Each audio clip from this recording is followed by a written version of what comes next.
നമസ്കാരം. ഡെയിലി മിററിലേക്ക് സ്വാഗതം. ഇങ്ങനെ നശിപ്പിക്കേണ്ടതല്ല പയ്യന്നൂരിലെ പോലീസ് മൈതാനം. രാജ്യത്തിൻ്റെ പ്രഥമ പ്രധാനമന്ത്രി ജവഹർലാൽ നെഹ്റുവിൻ്റെ നേതൃത്വത്തിൽ ക്വിറ്റ് ഇന്ത്യ പ്രമേയം പാസാക്കിയ കോൺഗ്രസ് സമ്മേളനം നടന്ന മണ്ണാണിത്. പോലീസിനാണ് ഇന്ന് മൈതാനത്തിൻ്റെ ഉടമസ്ഥാവകാശം. പിടിച്ചെടുത്ത വാഹനങ്ങൾ തള്ളി മൈതാനം ഇന്ന് വാഹനങ്ങളുടെ ശവപ്പറമ്പായിരിക്കും. പയ്യന്നൂരിൻ്റെ കളിക്കമ്പവും സാംസ്കാരിക പൈതൃകവും നിറഞ്ഞ മൈതാനം ഇന്ന് പയ്യന്നൂർ നഗരത്തിലെ കെട്ടുകാഴ്ചയാണ്. ഇതിനെക്കൊണ്ട് ദുരിതം അനുഭവിച്ചു തുടങ്ങിയിട്ട് കുറേ കാലമായി.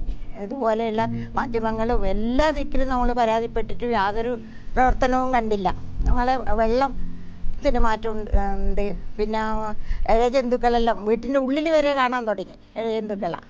പിന്നെ നായി ശല്യം എന്ന് വേണ്ട. ഒരു ദിവസം ഒരു കുരങ്ങ് ഇതിലേക്ക് കൂടി ഇങ്ങനെ എല്ലാം കൂടി ഇതിൻ്റെ ഉള്ളിൽ എന്തെല്ലാം ജന്തുക്കളാണ് ഉറപ്പിച്ചിട്ടുള്ളത് നമുക്കൊന്നും പറയാൻ പറ്റുന്നില്ല. അതുകൊണ്ട് എത്രയും വേഗം ഇതിനൊരു പരിഹാരം ഉണ്ടാവും എന്നുള്ള പ്രതീക്ഷയിലാണ് ഞങ്ങളെല്ലാം നിൽക്കുന്നത്. പണ്ട് മുതലേ ഇവിടെയെല്ലാം ഉള്ള കുട്ടികളെല്ലാം കളിച്ച് നടക്കും. നമ്മൾ ഈ മൈതാനിന് വളരെ പ്രാധാന്യമുള്ള മൈതാനിയാണ്. ചരിത്രപരമായി ഇവിടെ നെഹ്റു പാർക്ക് വരുന്നും എല്ലാം ആശിച്ചുകൊണ്ട് നമ്മളിരുന്നതാണ്. അതേ സ്ഥാനത്ത് ഇപ്പോൾ ഉറങ്ങി എഴുന്നേൽക്കുമ്പം തന്നെ വല്ലാത്തൊരു കാഴ്ചയാണ് കാണാൻ പറ്റുന്നത്. ഇതിൽ നിന്നൊരു മോചനം ഉണ്ടാവും എന്നുള്ള പ്രതീക്ഷയാണ് ഉള്ളത്.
വാഹനങ്ങളിലെ എണ്ണയും ഓയിലും തുരുമ്പും ഒലിച്ചിറങ്ങി പരിസരത്തെ വീടുകളിലെ കിണറുകൾ മലിനമായി.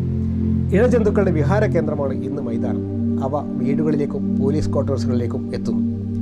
ഈ സ്വാതന്ത്ര്യദിനത്തിൽ ഇതിനേക്കാൾ അസ്വസ്ഥമാക്കുന്ന കാഴ്ചകൾ നിങ്ങളുമായി ഡെയിലി മിററിന് വേറെ പങ്കുവെക്കാനില്ല.